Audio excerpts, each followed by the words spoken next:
बिस्मिल्लाहिर्रहमानिर्रहीम। हुवल्लज़ी बअस फ़िल उम्मिय्यीन रसूलन मिनहुम यत्लू अलैहिम आयातिही व युज़क्कीहिम व युअल्लिमुहुमुल किताब वल हिक्मा व इन कानू मिन क़ब्लु लफ़ी दलालिम मुबीन व आखरीन मिनहुम लम्मा यल्हक़ू बिहिम व हुवल अज़ीज़ुल हकीम। सदक़ल्लाहु मौलाना अज़ीम। आज के इस खूबसूरत और पुरवकार अज़ीमुश्शान प्रोग्राम की ज़ीनत बने मुअज़्ज़िज़ व मोहतरम मेहमानान गिरामी, ज़िम्मेदारान Tehreek Minhajul Quran Pakistan Awami Tehreek, Mustafavi students movement, Minhajul Quran youth league, Ulama council, मुअज़्ज़िज़ व मोहतरम ख़वातीन व हज़रात, अल्लाह रब्बुल इज़्ज़त का बेपाया लुत्फ़ व करम और एहसान अज़ीम है कि जिसने तौफ़ीक़ अता फरमाई कि हम लोग अपने महबूब कायद शेखुल इस्लाम प्रोफेसर डॉक्टर मोहम्मद ताहिरुल कादरी मद्दज़िल्लहुल आली का 72वां यौम विलादत मोहब्बत व वलवले के साथ मना रहे हैं। अल्लाह पाक ऐसी मुबारक साअतें तवील ज़माना तक हमें अता फरमाता रहे और हुज़ूर शेखुल इस्लाम का मुबारक साया पूरी तहरीक पर, आलम इस्लाम पर और हम सब पर यूं ही तवील ज़माना तक कायम व दायम रहे। मैं आज के इस प्रोग्राम की मुनासिबत से जिस पहलू की तरफ आप तमाम अहबाब की तवज्जो मरकूज करवाना चाहता और मबजूल करवाना चाहता, उसका ताल्लुक ताजदार कायनात हज़रत मोहम्मद मुस्तफ़ा सल्लल्लाहु अलैहि वसल्लम की बेइज्जत मुबारका से है। कुरान मजीद की आयत मुबारका जो मैंने इब्तिदा में तिलावत की, जिसमें अल्लाह रब्बुल इज़्ज़त ने आका अलैहिस्सलातु वस्सलाम की बेइज्जत मुबारका की अग़राज़ व मक़ासिद का ऐलान फरमाया और जो कुछ ताजदार कायनात हज़रत मोहम्मद मुस्तफ़ा सल्लल्लाहु अलैहि वसल्लम की ज़ात बाबरकात की मौजूदगी के नतीजे में जो कुछ रूनुमा हुआ उसकी तरफ तवज्जो मबज़ूल करवाई। कुरान मजीद में इरशाद हुआ, औज़ु बिल्लाहि मिनश शैतानिर रजीम, हुवल्लज़ी बअस फ़िल उम्मिय्यीन रसूलन मिनहुम यत्लू अलैहिम आयातिही व युज़क्कीहिम व युअल्लिमुहुमुल किताब वल हिक्मा व इन कानू मिन क़ब्लु लफ़ी दलालिम मुबीन। और फिर इसी से ही मुत्तसिल अगली आयत मुबारका में फरमाया, व आखरीन मिनहुम लम्मा यल्हक़ू बिहिम व हुवल अज़ीज़ुल हकीम। यानी आका अलैहिस्सलातु वस्सलाम की मौजूदगी उस मुआशरे के अंदर जो तरबियत का फरीजा अंजाम दे रही थी, उसके इंग्रेडिएंट्स बयान फरमाए कि हुजूर कैसे तरबियत फरमा रहे हैं। फरमाया कि वो तुम पर आयात बय्यिनात की तिलावत करते हैं, फिर किताब व हिकमत की तालीम देते हैं और तुम्हारा तज़किया नफ्स करते हैं, तुम्हारी इस्लाह करते हैं, तुम्हें संवारते हैं, तुम्हें निखारते हैं, तुम्हारे अखलाक बेहतर करते हैं, तुम्हारी आदात संवारते हैं, तुम्हें शऊरी हिकमत की तालीम के जरिए शऊरी बुलंदी अता करते हैं, शऊरी बालीदगी और पाकीज़गी अता करते हैं और तुम्हारी शऊरी सतह दीगर के मुकाबले में बुलंद कर देते हैं। और यहां पर बात खत्म नहीं फरमाई, फिर इसी मुकाम से आगे मुत्तसिल जो दूसरी आयत मुबारका है, इसमें इरशाद फरमाया कि ये फैसिलिटी जो आका अलैहिस्सलातु वस्सलाम की ज़ात बाबरकात से वाबस्ता है, ये यहीं तक महदूद नहीं रखी गई, बल्कि अल्लाह पाक ने इसको उन तक भी एक्सटेंड फरमा दिया है। अब ये कुरान है, ये तफसीर नहीं है। इस फैसिलिटी को उन तक भी एक्सटेंड फरमा दिया गया है जो लोग अभी इन तरबियत में बैठे हुए लोगों के साथ मिले नहीं है ईमान की हालत। यानी इस दूसरी आयत मुबारका में आप लोगों की बात हो रही है। 1400 साल पहले अल्लाह पाक फरमाता है कि नबी मुकर्रम सल्लल्लाहु अलैहि वसल्लम तुम्हारी तरबियत फरमाते हैं, तुम्हारी इस्लाह फरमाते हैं, तुम्हारे अखलाक संवारते हैं, तुम्हारी आदात संवारते हैं। और फिर फरमाया कि ये संवारना इन्हीं तक के लिए महदूद नहीं है, बल्कि ये उन तमाम लोगों के लिए भी है जो ईमान में तो तुम्हारे भाई हैं लेकिन अभी तुम्हारे साथ मिले नहीं हैं, यानी तुम्हारे बाद आने वाले उन लोगों में शामिल। अब इससे एक बात तो उजागर होती है कि ये जो तरबियत का निजाम वज़ा फरमाया गया आका अलैहिस्सलातु वस्सलाम की ज़ात बाबरकात के जरिए, उस तरबियत के निजाम को सिर्फ उसी दौर में सहाबा कराम तक महदूद नहीं रखा गया, बल्कि क़यामत तक के आने वाले मुसलमानों तक उसे एक्सटेंड फरमा दिया गया। अब उस एक्सटेंशन के लिए क्या निजाम वज़ा किया गया, उसकी तरफ हम आगे चल के बात करते हैं। हाज़रीन किराम, अब जिनके लिए ये आयत मुबारका उतरी है कि रसूलुल्लाह सल्लल्लाहु अलैहि वसल्लम तुम्हारा तज़किया नफ्स फरमाते हैं, तुम्हें किताब और हिकमत की तालीम देते हैं, तुम पर आयात बय्यिनात की तिलावत करते हैं, ये वो कौन लोग थे? जरा उन सहाबा कराम को जानते हैं। आका अलैहिस्सलातु वस्सलाम के बेशत मुबारका के जमाने में ये सहाबा जवान थे, ये नौजवान और जवानों की एक लौट थी जिन्होंने आका अलैहिस्सलातु वस्सलाम की सोहबत में बैठना शुरू किया। उनमें कहीं हमें मौला अली शेर खुदा रज़ियल्लाहु ताला अन्हु की ज़ात बाबरकात अपने सीने जवानी में नजर आती है, नौजवानी के आलम में नजर आती है। कहीं हजरत जाफर बिन अबी तालिब नजर आते हैं, कहीं हजरत अरकम नजर आते हैं, कहीं हजरत अब्दुल्लाह बिन जुबैर नजर आते हैं, कहीं हजरत अब्दुल्लाह बिन उम्र नजर आते हैं, कहीं सैयदना अनस बिन मालिक नजर आते हैं, कहीं हजरत साद बिन अबी वकास नजर आते हैं, कहीं उनके भाई हजरत उमैर बिन अबी वकास नजर आते हैं, कहीं हजरत आमिर नजर आते हैं। और इस तरह दीगर तवील फहरिस्त है सहाबा कराम की जिनके नाम हम देखते हैं, जिन जिन तरबियत आका अलैहिस्सलातु वस्सलाम फरमा रहे थे। और कब से फरमा रहे थे? ये मक्की दौर से फरमा रहे थे। ये सब सैकड़ों की तादाद में हुजूर की सोहबत में सुबह शाम बैठने वाले थे, जिनको हुजूर जुर्रत का पैकर बना रहे थे, जिनके अंदर अल्लाह पाक की मोहब्बत भी दाखिल फरमा रहे थे, जिनको हलाल और हराम की तमीज भी सिखा रहे थे, जिनके अंदर से जुल्म का मादा निकाल रहे थे और उनको शफकत से, रहमत से, आफियत से और सलामती से भर रहे थे। उनके अंदर शब्बेदारी पैदा कर रहे थे, उनके अंदर गिरियोजारी पैदा कर रहे थे, उनके अंदर अल्लाह की मोहब्बत, उनमें लिल्लाहियत पैदा कर रहे थे। यानी इन सब खुसूसियात से सवारते थे, उनमें तहम्मुल पैदा कर रहे थे, उनमें बुर्दबारी पैदा कर रहे थे, उनमें सब्र पैदा कर रहे थे। ये वो तमाम तफसीलात हैं जो इस आयत मुबारका के तहत आती है कि आका अलैहिस्सलातु वस्सलाम किस तरह इस तबके की तरबियत फरमा रहे थे।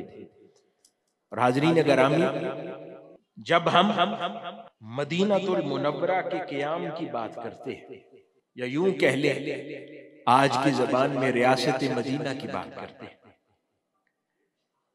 तो जरा गौर कीजिए, आप तमाम अहबाब की तवज्जो इस जानिब चाहता हूं कि वो रियासत मदीना क्या अचानक पहली हिजरी को वजूद में आ गई थी, जिसकी मिसाल दी जाती है, जिसको आलम इस्लाम की पहली रियासत कहा जाता है।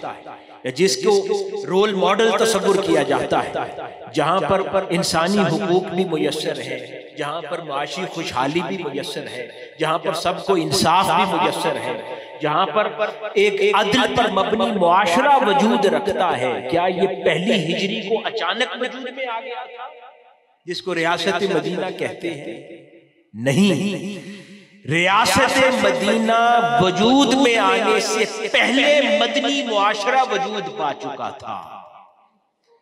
उस मदनी मुआशरे ने रियासत मदीना को वजूद दिया था। और दर हकीकत वो मदनी मुआशरा कहां से वजूद पाया था?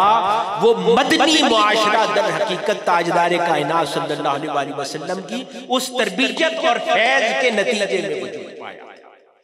वो जो सहाबाए कराम का तज़किया नफ्स फरमाते थे, उनके अखलाक संवारते थे, उनमें वुसअत पैदा फरमाते थे, उनमें बुर्दबारी पैदा फरमाते थे, उनमें तहम्मुल और ईसार और कुर्बानी का जज्बा पैदा फरमाते थे।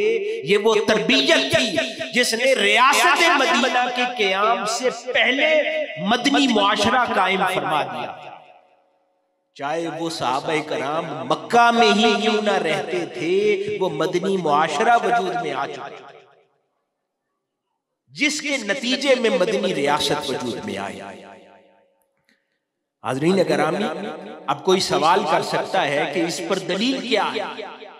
इस पर दलील ये है कि जब आका अलैहिस्सलातु वस्सलाम ने मदीनतुल मुनव्वरा हिजरत फरमाई तो सबसे पहला काम क्या फरमाया? सबसे पहला काम क्या फरमाया? मेरे साथ कहें, क्या? मुआखात मदीना फरमाई। यानी हिजरत मदीना के बाद पहला काम मुआखात मदीना है। अपने ईमान के साथ और ईमान की कैफियत के साथ बताएं, अगर मुआशरा तरबियत याफ्ता ना हो तो कोई मुआखात मदीना में दाखिल हो सकता है? अगर किसी को ईसार का सबक ना आता हो, किसी को कुर्बानी देना ना आता हो, किसी को महबूब की फरमान पर लुटना, कटना, मरना ना आता हो, तो वो कभी ईसार और कुर्बानी का पैकर बन सकता है? नहीं बन सकता। इसलिए तो ताजदार कायनात सल्लल्लाहु अलैहि वसल्लम ने जब रियासत मदीना की बुनियाद मुआखात मदीना पर रखी, साथ फरमाया कि अब मुहाजिरीन अंसार के माल में बराबर के शरीक हैं, ये फरमाया। और उसी लम्हे अंसार अपने दौलत, अपना घर बार अपने उन मुहाजिरीन पर खोल देते हैं जिनको 2 दिन पहले तक जानते न थे, और उनको अपने माल में शरीक कर लेते हैं, अपना दिल, अपना घर उन पर खोल देते हैं। यहां तक कि जिन लोगों के पास 1 से ज़ायद बेगमात मौजूद है, आका अलैहिस्सलातु वस्सलाम के हुक्म पर कि उनके मुहाजिरीन अपने घर बसा लें, वो उनको तलाक देकर उनके लिए आजाद कर देते हैं। ऐसी कुर्बानी तरबियत के बगैर कोई दे सकता है? नहीं दे सकता। इसलिए मैंने कहा कि रियासत मदीना के क़याम से पहले मदनी मुआशरा वजूद में आ चुका था, जिसके नतीजे में रियासत मदीना वजूद में आई। अब इसके पेश नजर एक बात कहने वाला, गौर से सुनिए। जब भी कभी रियासत मदीना की तश्कील का कहीं नारा लगे तो कभी भी वो तश्कील मदनी मुआशरे की तैयारी के बगैर मुमकिन नहीं हो सकती। इसलिए कभी भी मदनी मुआशरे की तैयारी जब तक ना हो, उस वक्त तक किसी रियासत मदीने का नारा अपनी तकमील और अंजाम नहीं पा सकता। इसी वजह से ऐसे हर नारे का अंजाम अनफॉर्चुनेट होता है। अगर कोई पूछे कि 42 ईयर्स में शेखुल इस्लाम का कंट्रीब्यूशन क्या है, शेखुल इस्लाम ने रियासत मदीना की तश्कील नहीं की। शेखुल इस्लाम ने 42 साल में पाकिस्तान और पाकिस्तान से बाहर मदनी मुआशरा तैयार करने पर मेहनत की।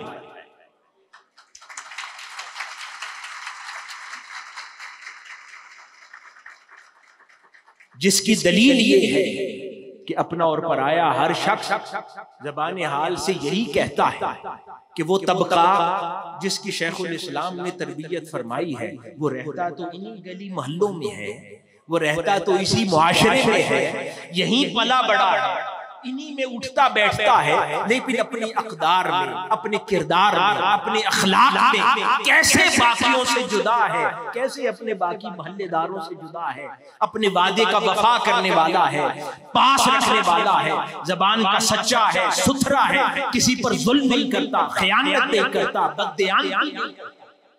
क्यों? क्योंकि किसी ने उसकी तरबियत की है। तो ये वो अक़दार है जो मदनी मुआशरे में पाई जाने वाली अक़दार थी, जो 42 ईयर्स में शेखुल इस्लाम आप में दाखिल फरमाते आए। ये शेखुल इस्लाम का कंट्रीब्यूशन है कि तरबियत फरमाई। जब तरबियत याफ्ता लोग हो तो वही तरबियत याफ्ता लोगों को अगर अल्लाह पाक मौका दे दे तो वो रियासत मदीना भी पैदा कर सकते हैं। जिनको मदनी मुआशरे की सूझबूझ ना हो, जो कभी मदनी मुआशरे के पेचो खम को न समझे हो, उनके फयूदात और बरोकात और तरबियत से आरास्ता ना हो, वो रियासत मदीना भी कायम नहीं कर सकते। हाज़रीन किराम, आइए चंद वाक़यात की तरफ चलते हैं कि वो मदनी मुआशरा वो क्या था, वो कैसे लोग थे जिन्होंने रियासत मदीना कायम कर दी और जिनके जरिए ताजदार कायनात सल्लल्लाहु अलैहि वसल्लम ने रियासत मदीना कायम करवाई। वो कैसे लोग थे, उनके तज़किरे सुनते हैं, उससे अंदाजा लगा सकेंगे कि आज हम कहां स्टैंड करते हैं और हमें जरूरत क्या है। एक बड़ा ही खूबसूरत वाक़या है। अब सहाबा कराम की हयात मुबारका हमारे लिए रोल मॉडल है। किसी भी आला से आला मकसद के हुसूल के लिए आला से आला रोल मॉडल का इंतखाब किया जाता है और आका अलैहिस्सलातु वस्सलाम की सोहबत और संगत में बैठने वाले लोगों से बेहतर कौन सा रोल मॉडल हो सकता है कि जो हमें सिखाएं और समझाएं कि मदनी मुआशरा कैसे वजूद में आता है और मदनी मुआशरे के इंग्रेडिएंट्स क्या होते हैं, उसके अज्जा क्या होते हैं जिससे वो तश्कील पाता है मुआशरा। जरा कुछ वाक़या सुनते हैं। आका अलैहिस्सलातु वस्सलाम के हवाले से हजरत सहल बिन साद रज़ियल्लाहु ताला अन्हु बयान फरमाते हैं कि एक रोज एक औरत आका अलैहिस्सलातु वस्सलाम की बारगाह में अपने हाथ से बुनी हुई एक चादर लाई और आपकी खिदमत में पेश की कि या रसूलुल्लाह सल्लल्लाहु अलैहि वसल्लम, ये अपने हाथ से बड़े प्यार से ये चादर बुनकर लाई हूं, आप इसे तोहफा कबूल फरमाएं। आका अलैहिस्सलातु वस्सलाम ने वो तोहफा कबूल फरमा लिया और थोड़ी देर बाद सहाबा कराम ने कहा कि शायद जरूरत भी थी, तो हुजूर ने फौरी उसको ज़ेब तन फरमा लिया और उस चादर का तहमत बनाकर पहन लिया, ज़ेब तन फरमाया। इतनी देर में एक सहाबी ने देखा और अर्ज किया कि या रसूलुल्लाह सल्लल्लाहु अलैहि वसल्लम, आप पर ये चादर बहुत हसीन लगती है, आप ये मुझे अता फरमाएं, आप ये मुझे अता फरमाएं। आका अलैहिस्सलातु वस्सलाम नमाज अदा फरमा रहे थे, आपने फरमाया अच्छा थोड़ी देर में मैं ये तुम्हें दे देता हूं। इस पर सहाबा कराम ने उस सहाबी को मलामत किया कि हुजूर पर इतनी प्यारी लग रही है, अभी अभी आई है और तुमने मांग ली है और तुम्हें पता है कि हुजूर से कोई कुछ मांग ले उसे खाली हाथ नहीं लौटाते, तो तुमने ऐसी गुस्ताखी क्यों की। थोड़ी देर बाद आका अलैहिस्सलातु वस्सलाम बाहर तशरीफ लाए, आपने कोई और चादर ज़ेब तन फरमाई और उसको वो चादर अता फरमाई। अब वो सहाबी अपनी सफाई देने लगा। उसने कहा कि इसमें कोई मेरा लालच नहीं था, मैंने ये हुजूर से चादर इसलिए मांगी है ताकि ये मैं मरूं तो मेरा कफन बन सके। और ये चादर आका अलैहिस्सलातु वस्सलाम के जिस्म अक़दस से ये मस हो रही थी, मेरे दिल में ख्याल और लालच आया कि ये जो चादर हुजूर के जिस्म अतर से मस हो रही है, क्या ही अच्छा हो कि मैं मरूं तो मेरा कफन बन जाए, बस इसी खातिर ली। सहाबा कराम फरमाते हैं कि ऐसा ही हुआ कि जब वो सहाबी मरा तो उसका कफन वो चादर बन। अब इस वाक़ये से हम क्या बात समझते हैं कि कोई भी मुआशरा अफकार, थीरी, खुश्क फलसफों से ही सिर्फ वजूद में नहीं आता, उसके लिए अंदर मोहब्बत और अदब भी कार फरमा होता है। जब भी किसी क़यादत के साथ कोई ऐसी शख्सियत जो कोई बड़ा मुआशरा तश्कील देने जा रही हो, किसी बड़ी रियासत को कायम करने जा रही हो, तो उसके साथ चलने वाले लोगों की अदब और मोहब्बत का आलम भी ऐसा होना जरूरी है। ये पहला सबक मदनी मुआशरे से मिलता है कि सहाबा कराम ने सिर्फ आका अलैहिस्सलातु वस्सलाम को कायद ही ना माना, बल्कि आका अलैहिस्सलातु वस्सलाम से यूं दीवानावार मोहब्बत की थी, जिसका नतीजा था कि उनकी जिंदगियां बदली थी। क्योंकि मोहब्बत के बगैर शख्सियत में तब्दीली रूनुमा नहीं होती। सिर्फ खुश्क फलसफों से, खिताबात से, किताबों से, तज़किरों से शख्सियत साजी नहीं होती। शख्सियत मोहब्बत से बदलती है। मोहब्बत आपको मजबूर करती है अपनी अदाएं बदलने पर, मोहब्बत आपको मजबूर करती है अपनी बुरी आदतें छोड़ने पर, मोहब्बत आपको मजबूर करती है अच्छी खसलतें अपनाने पर। कोई आपको गुस्से से, शिद्दत के साथ क्लास में उस्ताद सख्ती से कोई बात समझाए तो कभी वो आदत आप नहीं अपनाते, लेकिन जब कोई शफीक मोहब्बत करने वाला उस्ताद हो, प्यार से आपको एक बात कह दे, आपके दिल में समा जाती है। तो ये पहला सबक है कि मदनी मुआशरे डंडे से नहीं आते, मदनी मुआशरे मोहब्बत से वजूद में आया करते हैं, और फिर ऐसे मुआशरे रियासत मदीना पैदा किया करते हैं। एक और वाकया सुनते हैं, और क्या अज्जा थे ऐसे मुआशरों का। सैयदना अबू बकर सिद्दीक रज़ियल्लाहु ताला अन्हु खलीफतुल मुस्लिमीन बने। मोहब्बत की एक और बड़ा प्यारा वाकया, इसमें सबक है हर तबके के लिए, और यहाँ तहरीक के जिम्मेदारान बैठे हैं, आप सबके लिए भी सबक है क़यादत के पर्सपेक्टिव से कि वो क्या तर्ज जिंदगी है और सोचने का मरकज़ व महवर होना क्या चाहिए। क़यादत के साथ ताल्लुक की बुनियाद क्या होनी चाहिए, उसकी तरफ तवज्जो। सैयदना अबू बकर सिद्दीक रज़ियल्लाहु ताला अन्हु खलीफा बन रहे हैं। आका अलैहिस्सलातु वस्सलाम के विसाल मुबारक के बाद आप खलीफतुल मुस्लिमीन बनते हैं, और सैयदना उमर फारूक रज़ियल्लाहु ताला अन्हु उनके मुशीर हैं। पहला दिन है खिलाफत का, और जानते हैं कि सैयदना उमर फारूक रज़ियल्लाहु ताला अन्हु उनको पहली एडवाइस क्या देते हैं। उनके मुशीर खास सैयदना अबू बकर सिद्दीक रज़ियल्लाहु ताला अन्हु को पहली एडवाइस क्या दे रहे हैं।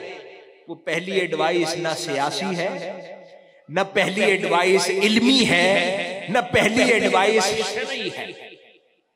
वो पहली एडवाइस मोहब्बत पर मबनी है।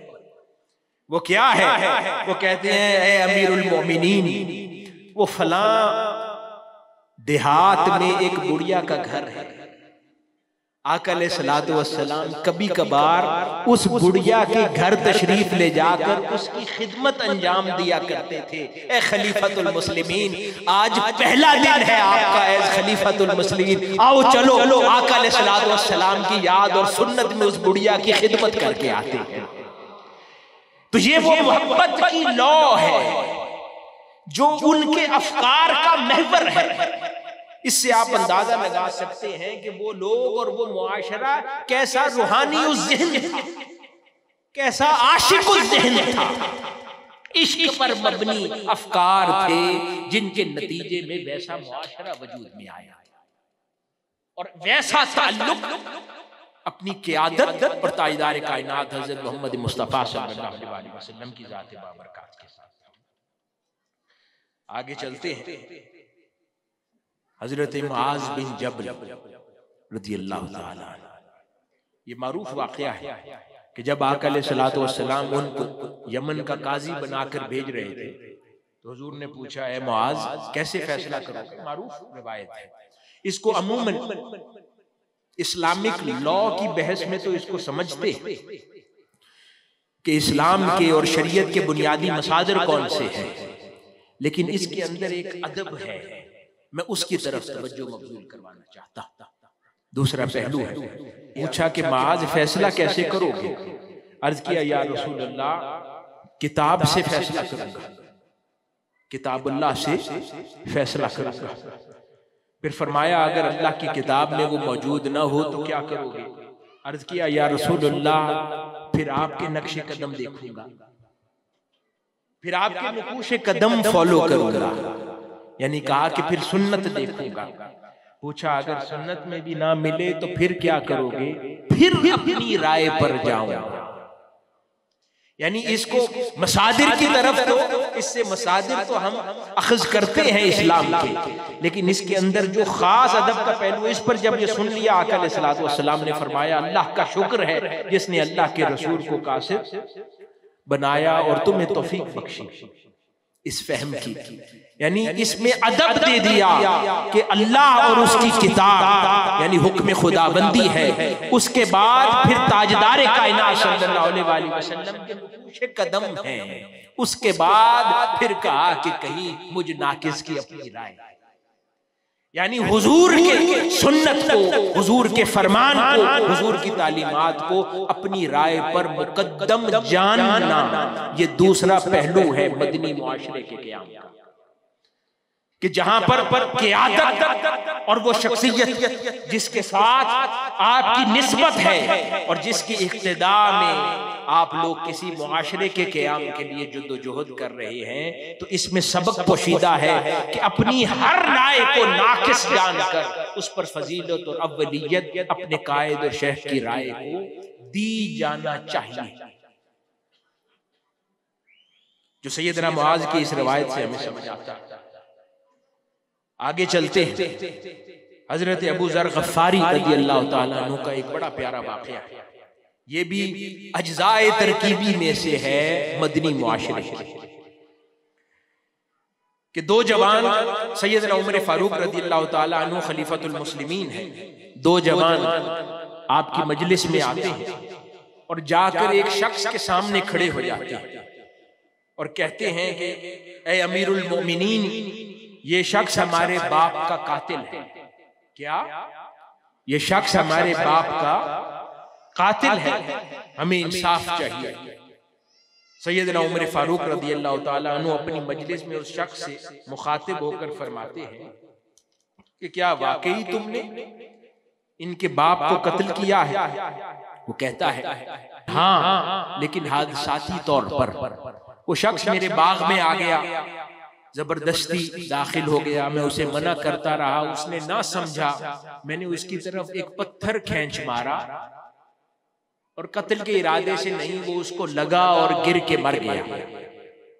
जिस पर सैयदना उमर फारूक रज़ी अल्लाह ताला अन्हु ने फरमाया कि अब तो तुम पर किसास है, यानी तुम्हारी भी गर्दन इसके बदले में मारी जाएगी, क्या तुम इस पर आमादा हो?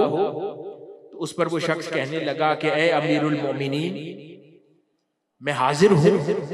ये मदनी मुआशरे की अज्जाए तरकीबी की बात कर रहा हूं, मैं हाजिर हूं।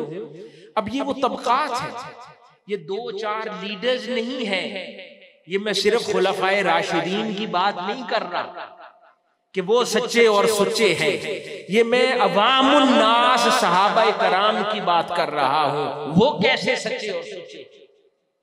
जिन्होंने मिल के वो मदनी मुआशरा तश्कील दिया था। कहने लगे मैं अपने बीवी बच्चों को बेआबान सहरा में अकेला तन्हा छोड़ के आया हूं, मुझे आप कुछ रोज की मोहलत दे दें ताकि मैं जाकर उनको बता आऊं कि तुम्हारा बाप अब मारा जाने वाला है, ताकि अपना वो देख ले, बंदोबस्त कर ले। उस पर सैयदना उमर फारूक रज़ी अल्लाह ताला अन्हु के दिल में रहमत आई। अब तकाजा उन नौजवानों का था, हक मांगते थे, और उधर आपके दिल में ख्याल गुजरा कि इसको मार दिया तो इसके बच्चे यतीम हो जाएंगे इनकी तरह। तो अब आपने सवाल कैसे सामने रखा? आप फरमाते हैं चलो इसको मोहलत तो दे देते हैं ताकि ये वापस आकर के सास में खुद मारा जाए और इसके बच्चे यतीम रह जाए, लेकिन इसकी जमानत कौन देगा? यानी उस अंदाज से बयान किया कि इनके दिलों में नरमी पैदा हो जाए और इसे माफ कर दे। तो इसकी जमानत कौन देगा? तो कोई शख्स जमानत के लिए आगे ना बढ़ा, क्योंकि जमानत देने का मतलब तो ये था कि जो भी जमानत देगा अगर ये शख्स वापस ना आया तो उसकी गर्दन मारी जाएगी। तो कोई शख्स आगे ना बढ़े। बार बार आप फरमाते रहे, जब कोई जमानत के लिए आगे ना बढ़ा, बच्चों से मुखातिब हुए, फरमाया इसे माफ नहीं कर देते? उन्होंने कहा नहीं, इसने हमारे बाप को मारा। फरमाया ठीक है, फिर इसकी कोई जमानत दे।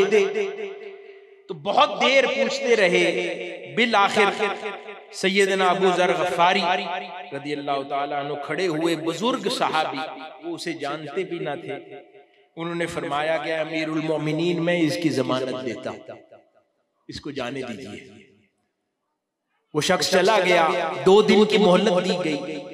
अब 2 दिन के बाद सूरज ढलने का वक्त आ गया। अब वो वक्त मुकर्रर था, अमीरुल मोमिनीन भी तख्त पर जलवा अफरोज हो गए।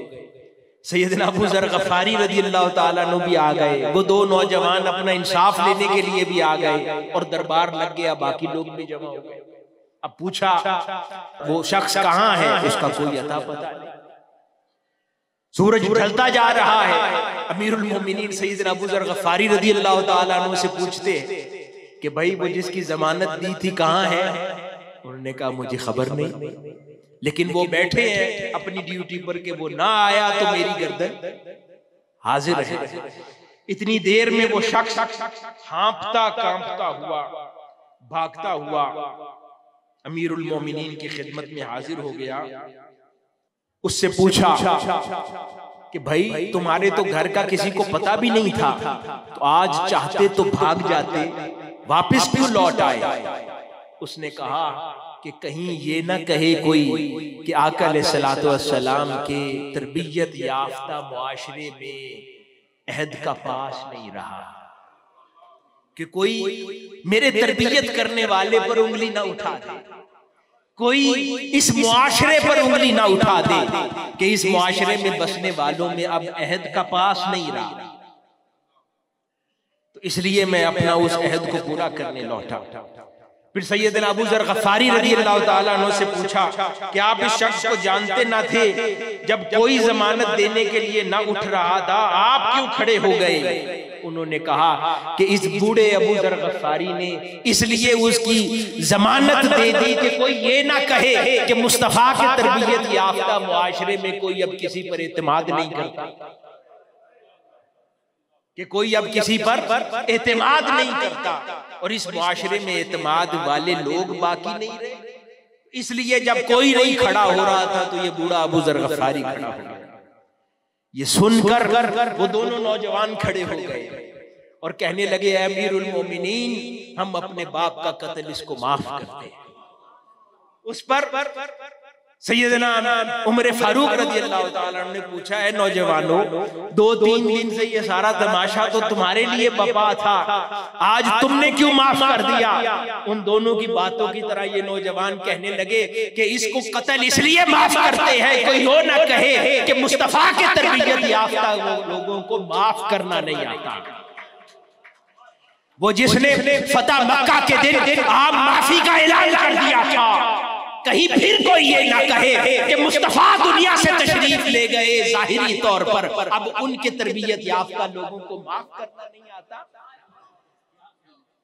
हमने इस मुआशरे में इन अक़दार को जिंदा रखने के लिए अपने बाप का कत्ल उस पे माफ कर दिया।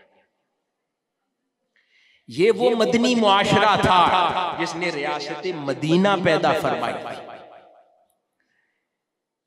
ये नारों से या जंगों से फकत ये वजूद में नहीं आई थी, ये तरबियत से वजूद में आई थी। जब तक मुआशरे के तमाम ऑर्गन्स तरबियत याफ्ता ना हो जाएं, मुआशरे में बसने वाले अफराद मुआशरा तरबियत याफ्ता ना हो, उनके अखलाक सवरे ना हो, वो अमानतदार ना हो, वो अखलाक के पैकर ना हो, वो जुर्रत व हमीयत वाले ना हो, फकत नारों से रियासत मदीना नहीं बना करती। वो मुआशरे तक वजूद में आते हैं जब उन मुआशरों में बसने वाला आम इंसान भी तरबियत याफ्ता हो चुका हो, अखलाक का पैकर हो चुका हो। हाज़रीन किराम, इसी तरह आगे चलते हैं। हजरत अम्र बिन अल-आस रज़ियल्लाहु ताला अन्हु के साहबजादे, अब हजरत अम्र बिन अल-आस गवर्नर मुकर्रर हो गए किसी रियासत के साहबी, उनके साहबजादे थे। अब गवर्नर के बेटे थे तो थोड़ा सा रोब आ गया कि गवर्नर का बेटा, तो एक किब्ती लड़के को मारा। उसने उसकी शिकायत की तो और मारा कि गवर्नर के बेटे की शिकायत करते। तो वो बच्चा अपने वालिद को लेके सैयदना उमर फारूक रज़ियल्लाहु ताला अन्हु की बारगाह में मदीना मुनव्वरा आ गया और कहा कि हुजूर, आपका बनाया हुआ गवर्नर, उसका बेटा जुल्म करता है। आपने उस लड़के और उसके बाप दोनों को बुला लिया जो सहाबी रसूल थे, और एक कोड़ा उस बच्चे को पकड़ाया और उस बच्चे को कहा, चाहो तो इसी बच्चे को मारो, चाहो तो इसके बाप को मारो, चाहो तो इस बच्चे को मारकर बदला ले लो, चाहो तो इसके बाप को मारकर बदला ले लो। क्यों? क्योंकि आखिर इसी बाप की ताकत के नशे में बेटे ने ये बदमाशी की, तो इसके बाप को भी मारते तो जायज होता। ये वो इंसाफ और अदल का तकाजा और निजाम था जिससे मदनी मुआशरा वजूद में आया था। इशारों कुर्बानी का जज्बा देखिए। मैंने अर्ज किया कि ये रियासत मदीना वजूद में आने के बाद असहाब की तरबियत का सिलसिला जारी रहा। ये तरबियत शुरू पहली हिजरी से नहीं हुई, ये तरबियत तो बेशक से शुरू हुई। 13 साल तरबियत के गुजर चुके हैं, तो फिर रियासत मदीना वजूद में आ रही है। एक और दलील अर्ज करता हूं, हजरत सहल और हजरत सुहेल का क्या, ये दो यतीम बच्चे थे। आका अलैहिस्सलातु वस्सलाम ने जब हिजरत मदीना फरमाई तो कुबा शरीफ का मुकाम, जहां पर आका अलैहिस्सलातु वस्सलाम ने कुछ रोज क़याम फरमाया, वहां जिस जगह पर अब ये मस्जिद कुबा तामीर हुई है, ये दो यतीम बच्चों की प्रॉपर्टी थी। अब ये पहला दिन है कि हुजूर तशरीफ लाए और दो यतीम कमसिन बच्चे हैं। हुजूर ने इरादा फरमाया कि यहाँ पर अल्लाह का पहला घर तामीर किया जाए, जिसे मस्जिद कुबा कहते हैं।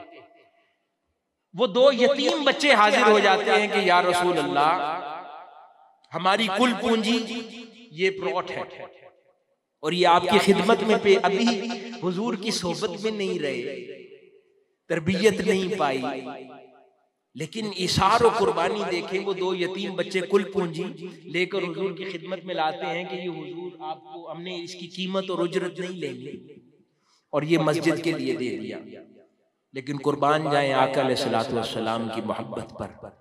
हुजूर ने फरमाया कि नहीं, ये यतीमों की कुल पूंजी है, कौन इस प्लॉट की कीमत अदा करेगा, ताकि इनसे मुफ्त में ये तोहफा ना लिया जाए। तो सैयदना अबू बकर सिद्दीक रज़ियल्लाहु ताला अन्हु खड़े हुए और आपने मस्जिद कुबा जहां पर तामीर हुई है, इस प्लॉट की कीमत अदा फरमाई। ये वो इशार और कुर्बानी क्या था जो पहले दिन से ही हिजरत मदीना से उनके शख्सियात की जिंदगी के अंदर दाखिल है। ये वो तरबियत थी और मदनी मुआशरा था। इसी तरह हजरत मुसअब बिन उमैर रज़ियल्लाहु ताला अन्हु अजीम शख्सियत के हामिल और सहाबा किराम में सबसे हसीन और सबसे वेल ड्रेस्ड सहाबी थे। यानी उनका तज़किरा सहाबाए कराम की मजलिस में हुआ करता था कि मुसअब से ज्यादा हसीन और वेल ड्रेस्ड आदमी, हैंडसम आदमी नहीं है कोई। आका अलैहिस्सलातु वस्सलाम भी तज़किरा में फरमाया करते ये बात, लेकिन हुजूर के दीन की खिदमत में अपने आप को जला दिया था, हुजूर की दीन की खिदमत में अपने आप को खत्म कर लिया था। और वो आला लिबास, उठना बैठना, लिबास, रंगो रूप, हुस्नो जमाल, हर शय ताजदार कायनात सल्लल्लाहु अलैहि वसल्लम की बारगाह में कुर्बान कर चुके। ये मदनी मुआशरे के अज्जा में से था।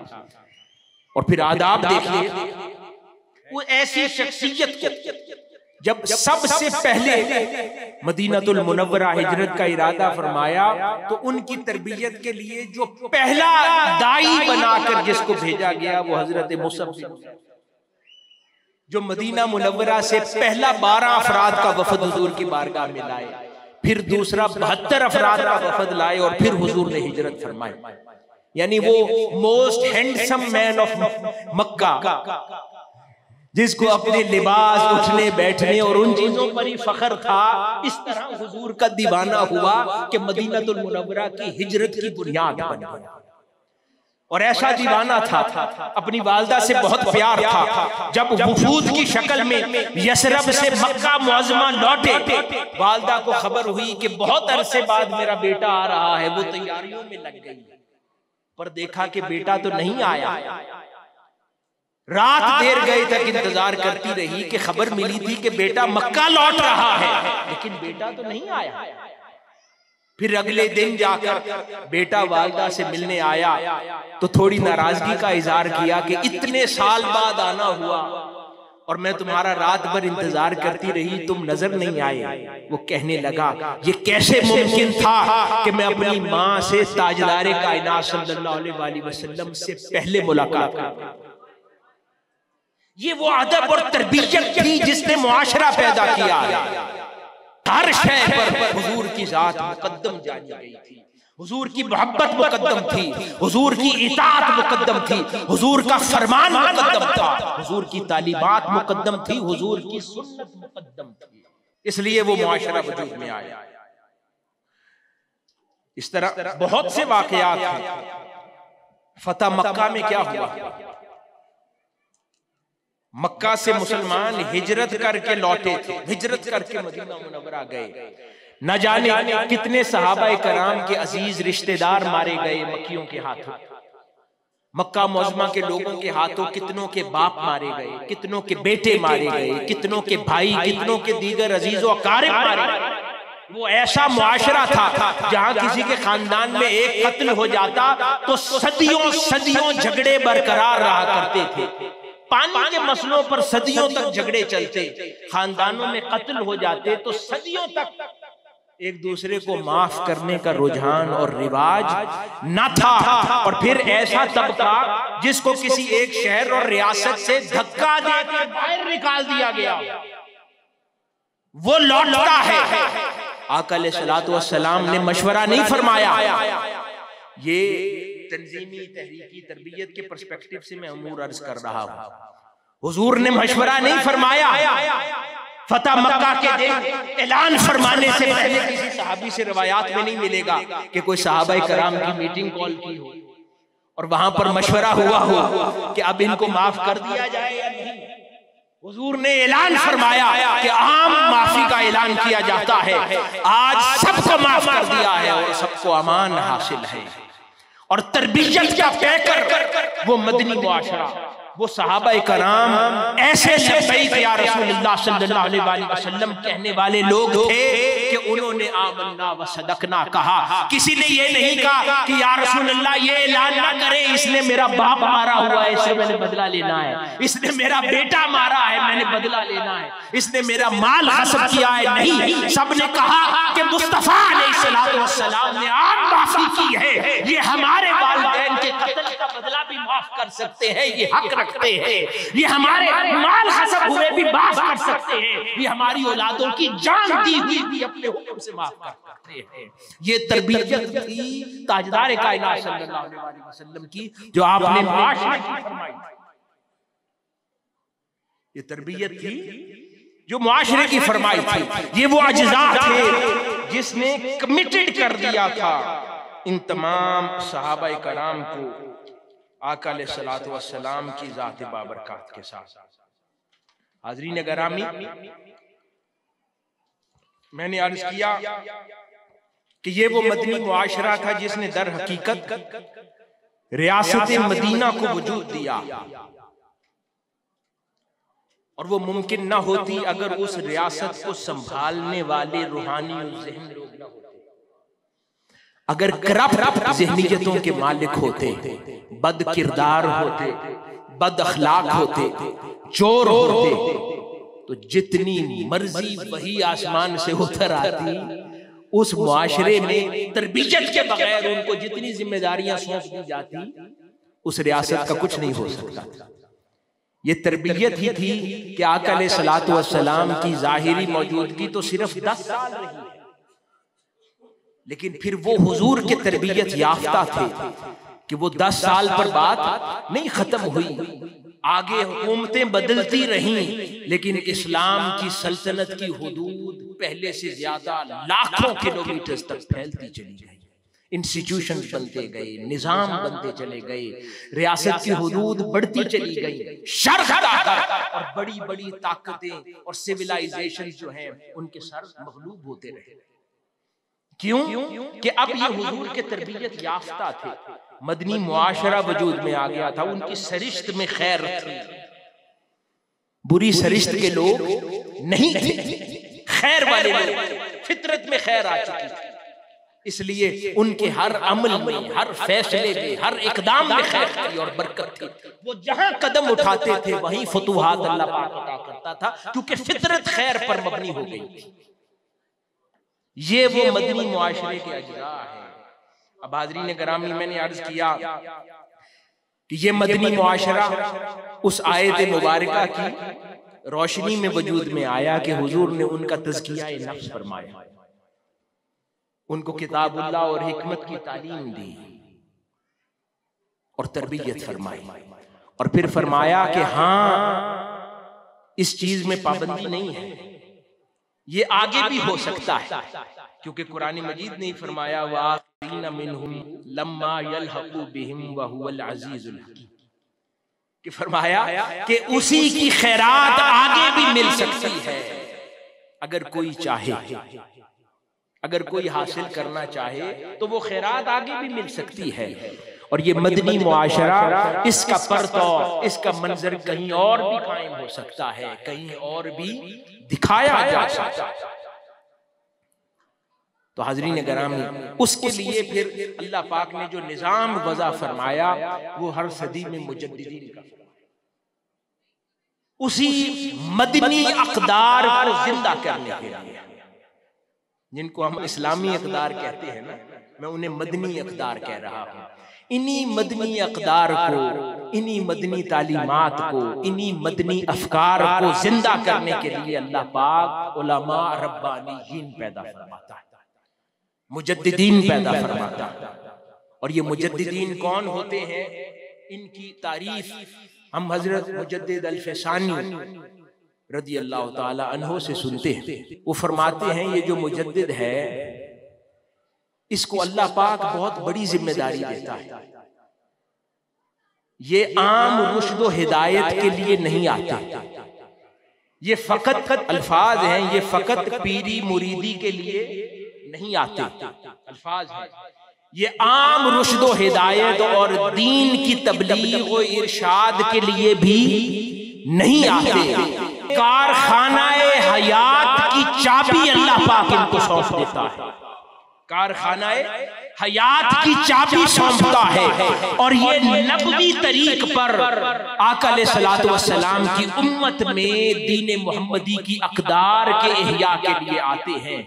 और इनकी राहों में फकत रुश्द व हिदायत और दावत व तबलीग का काम करने वाले उलमा ऐसे हैं जैसे राहों में पड़ी हुई।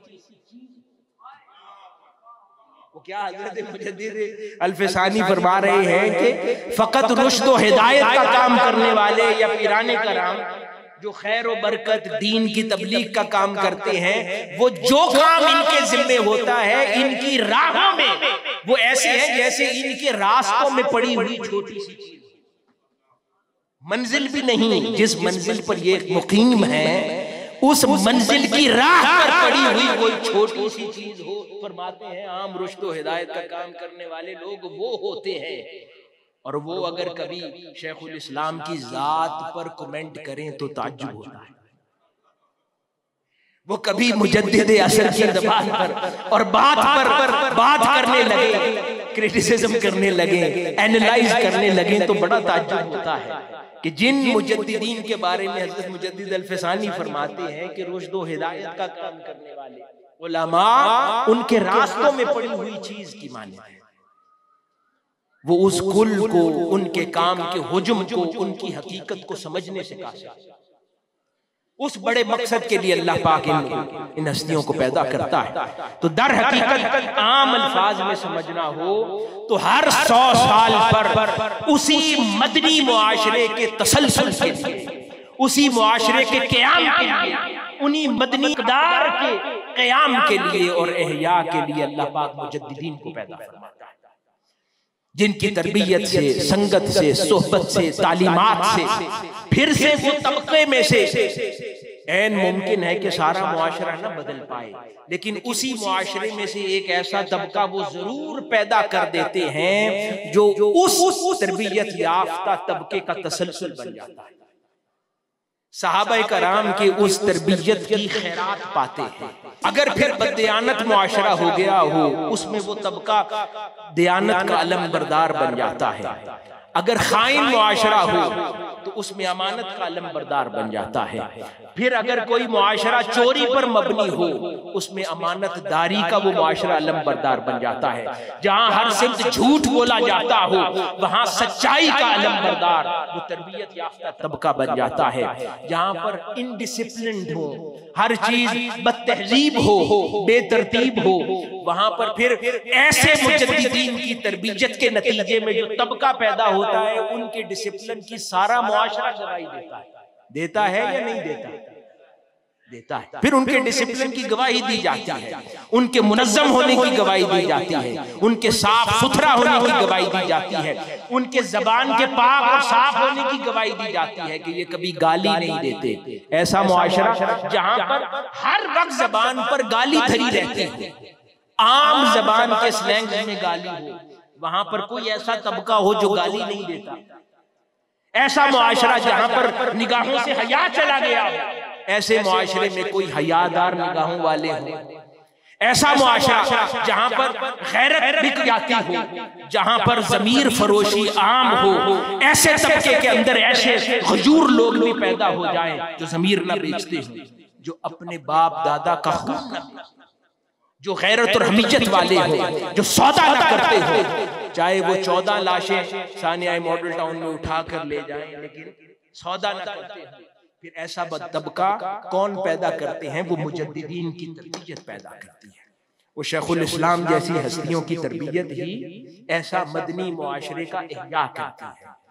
फिर इनकी तरबियत और इनकी जात का वजूद मुआशरों के अंदर कुरान मजीद के इस मुकाम की ताबीर है कि अल्लाह पाक ने इस तरबियत याफ्ता तबके के साथ मिला दिया है उनको जो अभी नहीं आए, बाद में आएंगे। वो आका अलैहिस्सलातु वस्सलाम के फैज याफ्ता मुजद्दिदीन के जरिए तरबियत पाएंगे। तो इसलिए हाज़रीन गिरामी, यही वजह है कि आप में से अक्सर व बेशतर लोग अपनी जवानियों में, कम सिनी में हुज़ूर शेखुल इस्लाम की संगत और सोबत में आकर बैठे थे। आप में से कईयों के वालिदैन, बाप दादा आकर शेखुल इस्लाम की संगत और सोबत में बैठे थे। ऐसी क्या मुनफरद बात है कि उसी कारोबारी बाजार और तबके में आप भी बैठते उठते हैं, लेकिन आपके अंदर जो खसूसियात है बाकियों में क्यों नहीं है? इसलिए कि किसी ऊंची सोबत में बैठने वाले आप खुद हैं या आपके बाप दादा हैं। कहीं बैठे हैं, कहीं से सीखा है, कहीं से तरबियत ली है, किसी का फैज आपके सरिश्ते में दाखिल हुआ है, किसी मुजद्दिद ने आपको आंच दी है, गर्मी पहुंचाई है, आपकी इस्लाह की है, आपको अपनी सोहबत दी है, जिसकी वजह से आप में तब्दीली रूनुमा हो गई है, जो बाकियों से आपको मुमताज और मुनफरिद कर देती है। तो ये मदनी मुआशरा वजूद में आता है। आप में से कई लोग दीन की तबलीग से वाबस्ता हो गए, कईयों को मैं जानता हूं, कोई डॉक्टर्स बन गए, कई इंजीनियर्स बन गए, कई साइंटिस्ट बन गए, कई आज आप में से ही लोग हैं शेखुल इस्लाम की सोबत में बैठने वाले, आज जजेस वो कला है। आप में से ही कई लोग हैं हुजूर शेखुल इस्लाम की सोबत में बैठने वाले, कोई यूनाइटेड नेशन में काम कर रहा है, कोई वर्ल्ड इकोनॉमिक फोरम में काम कर रहा है, कोई OIC में जाकर काम कर रहा है, कोई दीगर बड़े बैनुल अक़वामी इदारों में अपनी सर्विसेज देता है, कोई कमीशन ऑफिसर है, कई ब्यूरोक्रेसी की किसी बड़ी सीट पर बैठा है। लेकिन जो जहां बैठा है, जिसको थोड़ी बहुत भी संगत और फैज मिला है, वो अपनी जिम्मेदारी में बाकियों से कहने वाले कहते हैं ये मुनफरिद नजर आता है। यहां तक कि एक शेखुल इस्लाम की सिक्योरिटी करने वाला गार्ड एक बड़े मीडिया ग्रुप में चला गया। अब वहां पर जो सुबह शाम बैठने उठने के हालात होते हैं वो बड़े अजीब होते हैं। यानी कोई स्कॉलर फाजिल नहीं था, सिक्योरिटी गार्ड था, जिसने शेखुल इस्लाम की कुछ साल एज ए सिक्योरिटी गार्ड खिदमत की। उसको किसी और बड़े मीडिया ग्रुप की किसी हेड की वहां पर ड्यूटी सिक्योरिटी की मिल गई। कई साल के बाद वो उन ग्रुप के लोगों को तहरीक से वाबस्ता करके ले आया, लाया, मुझसे मिलवाया। तो वो जो सीनियर्स थे वो खुद कहने लगे कि जब ये हमारे पास आया तो हम इसको देखते थे, हम भी लाहौर से ही हैं, हम भी इसी मुआशरे में उठते बैठते हैं, ये हम सारों में सच्चा है। उस शख्स ने अपना अकाउंट का काम भी सिक्योरिटी गार्ड को सौंप दिया कि ये सबसे ज्यादा ट्रस्टवर्दी है, वो बाकी ड्यूटीज भी उसको सौंपे। कई लोगों को नमाज की आदत डाल दी उसी माहौल के अंदर। एक वो शख्स जो चंद साल सिक्योरिटी की खिदमत और फराइज कर रहा है, चाहे जाए कि कोई उनका शागिर्द हो जाए, चाहे जाए कि उनका कोई मुखलिस वर्कर हो, कोई ओहदे पर फाइज हो और खिदमत अंजाम देता हो, तो ये वो चीज है। आज 30-30, 40-40 साल पीराने कराम की सोबतों में बैठकर भी लोगों को कोई फर्क नहीं पड़ता। और ये चंद साल की संगत सोबत से बैठने वाले लोग ना सिर्फ खुद बदल जाते हैं, आगे उनकी सोबत से बैठने वाले लोग बदल जाया करते हैं। यानी वो जो मीडिया के अहबाब थे वो कहने पर यूं मजबूर हुए, वो कहने लगे कि हम बहुत ज्यादा नहीं जानते थे, हमें इस शख्स के अखलाक और किरदार ने मजबूर किया कि जाकर देखो मिनहाजुल कुरान क्या है। कि वहां पर जो चंद साल नौकरी करके ऐसे हो जाते हैं, तो वहां शामिल हो जाया जाए तो कैसे हो जाते हैं। तो ये मुजद्दिद की सोहबत हुआ करती है, जिसके नतीजे में मैंने अर्ज किया कि ऑन एंड ऑफ दुनिया में मुख्तलिफ जगहों पर जब सफर का मौका मिलता है तो हम देखते हैं कि बड़ी बड़ी अहम जिम्मेदारियों पर बैठे हुए लोग गवाही देते हैं कि ये शख्स हम में मुख्तलिफ है, ये सच्चा है, ये झूठ नहीं बोलता। ये तासीर है मुजद्दिद की सोहबत की कि वो खैर पैदा कर देता है, कभी इल्म से, कभी आपके अंदर तवज्जो से। जितना भी वक्त आपने सोहबत में गुजारा होता है, आपके अंदर खैर और खैर की फितरत पैदा कर देता है। उसकी तवज्जो काम तवज्जो एक कीमिया काम कर देती है। ये मुजद्दिदीन की जिंदा सोहबत है, जो तसलसल है उस आयत मुबारका का जिसमें आका अलैहिस्सलातु वस्सलाम के तज़किया नफ्स करने और सहाबा किराम की तरबियत का जिक्र है। और मुजद्दिदीन क्योंकि अंबिया कराम और नबूवत की तरीक का तसलसल है हुजूर की उम्मत में। अंबिया कराम की आमद का सिलसिला खत्म हो गया, लेकिन उम्मत की तरबियत का फरीजा फिर मुजद्दिदीन को सौंप दिया जाता है, क्योंकि वो तसलसल है, इसलिए उसी अंदाज से मदनी मुआशरे को वजूद देते रहते हैं। अब ये दूसरा पहलू है कि फिर अगर अल्लाह पाक उसी मदनी मुआशरे को ये तौफीक मरहमत फरमा दे, उसी तबके को अगर रियासत की जिम्मेदारी सौंप दे, तो वो मुआशरा का इतलाक फिर पूरी रियासत पर हो जाता है।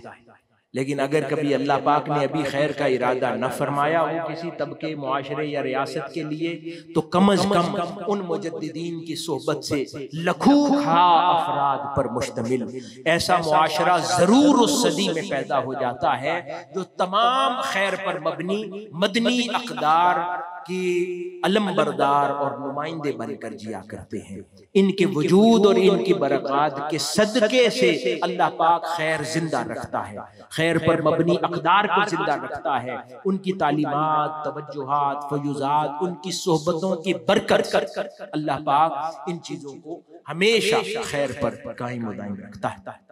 अल्लाह पाक का जितना भी शुक्र अदा किया जाए कम है कि अल्लाह पाक ने हमें इस सदी में मुजद्दिद हस्ती का हम नशी कर इस मुजद्दिद हस्ती का फॉलोवर बनाया है।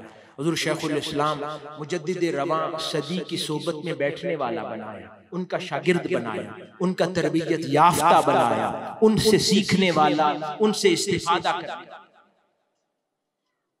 और आज हम उन्हीं का यौम विलादत इज्जत व एहतशाम के साथ सेलिब्रेट कर रहे हैं। हम दुआ गो हैं इस मौका पर अल्लाह पाक उनका साया करम हम सब पर हमेशा कायम दायम रखे। आपके फयूज़ात बरक़ात से हमारे सीने, हमारे अखलाक, हमारे किरदार मुनव्वर होते रहे, हमारे अंदर यूं ताजगी पैदा होती रहे, ये खैर पैदा होती रहे, हमारे अंदर खैर पर मबनी आदात पैदा होती रही, हमारे अखलाक संवरते रहे और हम इस दौर में खैर के सही मानों में नुमाइंदे बनकर जिए। यानी आप में से किसी एक शख्स का घर भी किसी गली मोहल्ले में है तो वो पूरा मोहल्ला, आज शेखुल इस्लाम के यौम विलादत के मौका पर एक वादा भी है, अहद वफा है। वो क्या है कि आप में से हर एक शख्स जिसका ताल्लुक तहरीक मिनहाजुल कुरान या इसके किसी भी फोरम के साथ है, या जो दावा करता है कि किसी भी नाते से हमारे भाई या बहन का निस्बत शेखुल इस्लाम के साथ है, तो किसी भी गली मोहल्ले में रहे, ये शनाख्त होनी चाहिए कि इस पूरे मोहल्ले में सबसे ज्यादा खैर वाला घर इस शख्स का है। क्यों? इसका ताल्लुक मिनहाजुल कुरान से है, इसका ताल्लुक शेखुल इस्लाम के साथ है। इस घर, इस पूरे इलाके में किसी को तकलीफ पहुंचे तो मदद के लिए सबसे पहले ये घर निकलता है। क्यों? इसका ताल्लुक शेखुल इस्लाम के साथ है। सबसे ज्यादा अमानतें रखने वाला, सबसे ज्यादा दयानतदार, सबसे ज्यादा खैर वाला ये घराना है। क्यों? क्योंकि इसका ताल्लुक शेखुल इस्लाम के साथ है। सच्चे लोग ये हैं, इसके साथ कारोबार करो। क्यों? क्योंकि इसको निस्बत शेखुल इस्लाम के साथ है। तो ये इन रिटर्न हमने ये अहद वफा अपनी इस अजीम कायद और शेख मुरब्बी के साथ करना है कि हम जहां भी रहेंगे हम अच्छी अक़दार और तालीमात का नुमाइंदा बनकर रहेंगे। क्योंकि अगर अल्लाह पाक ने इस सदी में मुजद्दिद की सोहबत में हमें शामिल कर दिया है तो हमारा फरीजा बनता है कि बाकी सब में सबसे ज्यादा निखर कर लोगों के सामने नमूदार हो जाए। आखिर में एक बार फिर मैं तहरीक मिनहाजुल कुरान, पाकिस्तान अवामी तहरीक और जुमला फोरम्स इस्लामाबाद के उनको अजीम शान और खूबसूरत प्रोग्राम के इनेकाद को मुबारकबाद देता हूँ और दुआ गो कि अल्लाह पाक आप लोगों की तौफीकात में और इजाफा फरमाए और यहाँ पर तहरीक फले फूले, काम और आम हो और यहाँ पर दावत का फरीजा और बेहतर अंदाज में लोगों तक पहुँचे, खैर का पैगाम पहुँचे, ताकि ज्यादा से ज्यादा लोग इस मुजद्दिदाना सोहबत से इस्तिफादा कर सके अपनी जिंदगी के अंदर।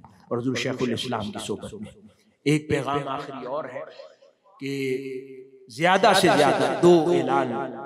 एक शेखुल इस्लाम ने मराकिज़े इल्म के क़याम का ऐलान फरमाया है, तो हर वर्कर पर यह जिम्मेदारी है कि जहाँ कहीं रहता है, बसता है, अपने घर की बैठक को मरकज़े इल्म डिक्लेयर करे, ताकि वहां से इल्म का नूर आम हो, लोगों में खैर आम हो। और दूसरा, रफाकत साजी के जरिए ज्यादा से ज्यादा लोगों को इस मुजद्दिदाना सोहबत से इस्तिफादा की तरफ, ताकि अल्लाह पाक उनके मुकद्दर भी जगमगा दे, उन्हें भी मुनव्वर कर दे और उन तक भी खैर का पैगाम आम हो सके। जो जिस तबके में बैठता उठता है उस पर यह फर्ज है, वाजिब है कि वो उस तबके में दावत का फरीज़ा अंजाम दे। अल्लाह पाक हम सब का हामी और नासिर हो, हमारे हाल पर लुत्फ़ व करम फरमाए।